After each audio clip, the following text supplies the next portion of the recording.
අද මොකද්ද මේ හදන්න යන්නේ? මේ අලුතෙන්ම ආපු වැඩේ දඹල. අපේ ගයද? ඒක මේ චුට්ටක් තිබ්බර ඔයාට විතරක් උන්දෑ මේක. පුංචි ඔක්කොම කවුරුවනේ ගෙදර. දඹල වැව්වා, චීන බටුකොළ වැව්වා. චීන බටුකොළ ඉබේ වැව්වා. දඹල නම් වැව්වා. හැබැයි ඉතින් මේ පළවෙනිම දඹල ටික මේ හැබැයි මේ හරිම මේ ලා දඹල ටිකක් මම මේක බලමු සම්බෝධයක් හදන්න පුළුවන්. සම්බෝධයක් හදන්න. කොරුණා කියන්නේ වා. නෑ ප්‍රෝටීන් කියන්නේ ප්‍රෝටීන් ගොඩක් තියලා ආහාරය කියලා දඹල ගේ තියෙනවා. මේ මස් මඟ වලට දඹල වල ප්‍රෝටීන් ගොඩක් තියෙනවා. මම මේකට මේ කාලක් දෙක සුප් එකට දාලා දුන්නා සෝදා කියලා සුප් එකට දාලා.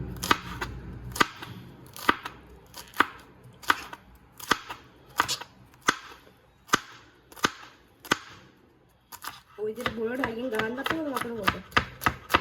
නෑ සද්ද ඇහෙන විදිය.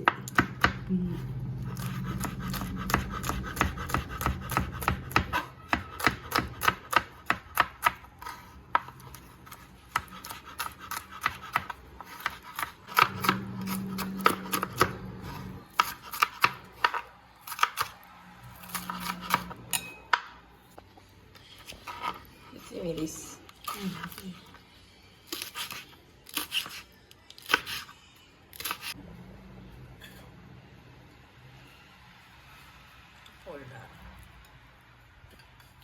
මේ දාලා දෙහි දාලා ලුණු ටිකක් දාලා මේක ලස්සන පාර ටිකක් තියෙනවා.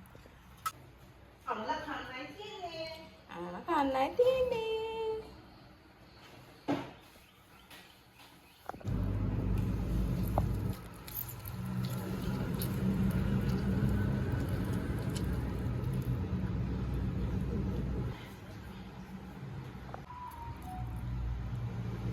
Saya mau ada pesanan Ananda.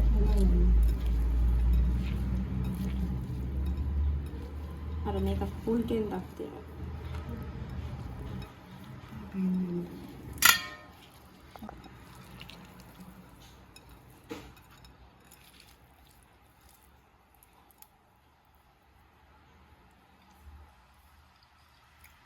Ayo, asai. හරිම රසයි හරිම නැවුම් බවක් තියෙනවා මේ අලුත් උඹලේ කඩාගත්ත දඹල. ඔය හරියට කොහොමද රසයිනේ. හරි අපි තවත් වැඩසටහනකින් මේ වගේ අත තව අලුත් කෑමකින් හම්බ වෙමු.